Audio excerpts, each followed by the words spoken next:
जब आँखों में अरमान लिया, मंजिल को अपना मान लिया, फिर मुश्किल क्या आसान क्या, बस ठान लिया तो ठान लिया। नमस्कार, मैं मनीष कुमार एक बार फिर आपके सामने कुछ नया लेकर आया हूँ। आज मैं आपको फिर एक कविता से रूबरू कराऊंगा और ये कविता राहत इंदौरी साहब ने लिखा है। एक खूबसूरत छोटी सी कविता है। इस कविता से भी आप बहुत कुछ सीख सकते हैं। इसमें कुछ शब्द भी बहुत ही अच्छे हैं। अब रही बात सीखने के लिए, तो ज्ञान तो हर जगह मिलता है दोस्त। सीखने की ज़रूरत है। आप कोशिश करते रहिए, सीखते रहिए। किसी ने खूब अच्छी बात कही है, सीखना हो तो आप बुजुर्गों से सीख सकते हैं, बच्चों से सीख सकते हैं, जानवरों से सीख सकते हैं, चींटियों से सीख सकते हैं। बशर्ते आपके अंदर ये सोच होना चाहिए कि आप जिस चीज़ को देखते हैं उसे पॉजिटिव लेते हैं या निगेटिव लेते हैं। इस एक किस्सा आपको सुनाता हूँ। छोटा सा एक किस्सा है कि एक बाप के दो बेटे हुए और बाप इतना शराब पीता था कि अब पूछिए मत। जब दोनों बच्चे बड़े हुए तो एक बहुत ही बड़ा व्यक्ति बन गया और एक अपने बाप के जैसा बन गया। तो एक पूछने वाला जाता है उसके पास, एक रिपोर्टर उन दोनों का इंटरव्यू लेने जाता है। तो उससे पूछता है, जो बहुत गरीब बन गया था, कि आखिर आप क्यों बर्बाद हो गए। तो उसका जवाब होता है कि मेरे बाप ही बर्बाद थे तो मैं क्या करूं, मैं उन्हें ही देखकर ऐसा हो गया। मैं शुरू से देखता था जैसे वो करते थे वैसे मेरे अंदर भी वो प्रवृत्ति आ गई। लेकिन वही बात को जब बड़े बेटों के सामने जाकर पूछता है वो आदमी, तो वो भी यही जवाब देता है कि आज मैं इतना बड़ा हूँ क्योंकि मेरे मेरे अपने बाप की वजह से। यानी मैंने देखा कि मेरे पापा जो कर रहे हैं वो अच्छा नहीं कर रहे हैं, इसलिए मैंने ये सोचा कि अगर मैं भी करूँगा तो ऐसा ही होगा, मेरे साथ भी यही हश्र होगा। इसलिए मैंने उस रास्ते को चेंज करके बढ़िया रास्ता चूज किया। तो दोस्ती आपके ऊपर डिपेंड करता है कि आप क्या सोचते हैं किसी चीज़ के लिए। दुनिया के हर चीज़ में अच्छाई बुराई होती है। अब अगर आप अच्छाई लेंगे तो आपके लिए बेहतर होगा, अगर आप बुराई लेंगे तो आपके लिए बदतर होगा। तो ये आपके ऊपर डिपेंड करता है कि आप क्या लेते हैं।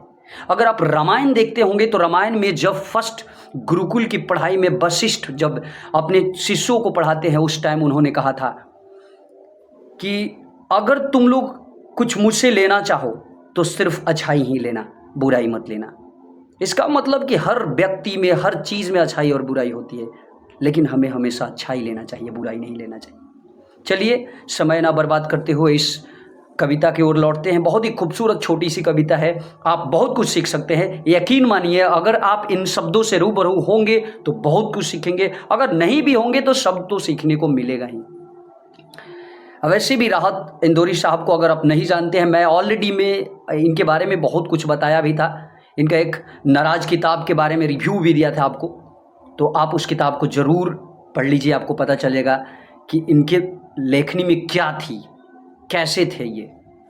चलिए, समय ना गवाते हुए मैं ये शुरू करता हूँ। राहत इंदौरी साहब के बारे में एक और इंडिकेशन आपको देता हूँ। ये वही थे जिनका एक बहुत ही खूबसूरत लाइन बहुत प्रसिद्ध हुआ था। उस टाइम में मैंने बताया था आपको, बुलाती है मगर जाने को नहीं। आपको पता नहीं होगा शायद कि ये लाइन किसका है, किसने बोला था पहली बार, लेकिन आज आप जान गए होंगे। चलिए, एक छोटी सी कविता है। कश्ती तेरा नसीब चमकदार कर दिया, इस पार के तपेड़ों ने उस पार कर दिया। अफवाह थी कि मेरी तबीयत खराब है, लोगों ने पूछ पूछ के बीमार कर दिया। रातों को चांदनी के भरोसे ना छोड़ना, सूरज ने जुगनुओं को खबरदार कर दिया। रुक रुक के लोग देख रहे हैं मेरी तरफ, रुक रुक के लोग देख रहे हैं मेरी तरफ, तुमने जरा सी बात को अखबार कर दिया। इस बार एक और भी दीवार गिर गई, बारिश ने मेरे घर को हवादार कर दिया। बोला था सच तो जहर पिलाया गया मुझे, बोला था सच तो जहर पिलाया गया मुझे, अच्छाइयों ने मुझे गुनहगार कर दिया। 2 गज सही ये मेरी मिल्कियत तो है, 2 गज सही ये मेरी मिल्कियत तो है, ए मौत तूने मुझे जमींदार कर दिया।